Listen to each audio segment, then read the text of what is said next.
To make a simple seasonal salad, start by gathering your ingredients. Mixed greens, like lettuce, spinach, or arugula.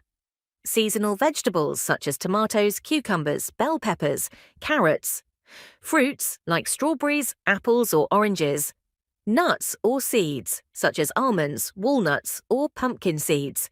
And optional cheese, like feta or goat cheese.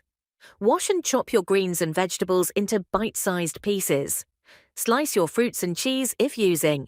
In a large bowl, toss the greens with your chosen vegetables and fruits. Add nuts or seeds for crunch and protein. Sprinkle cheese on top for extra flavor if desired. For dressing, you can use a simple vinaigrette made with olive oil, vinegar such as balsamic or apple cider vinegar, mustard, salt, and pepper. Drizzle the dressing over the salad just before serving and toss gently to coat evenly.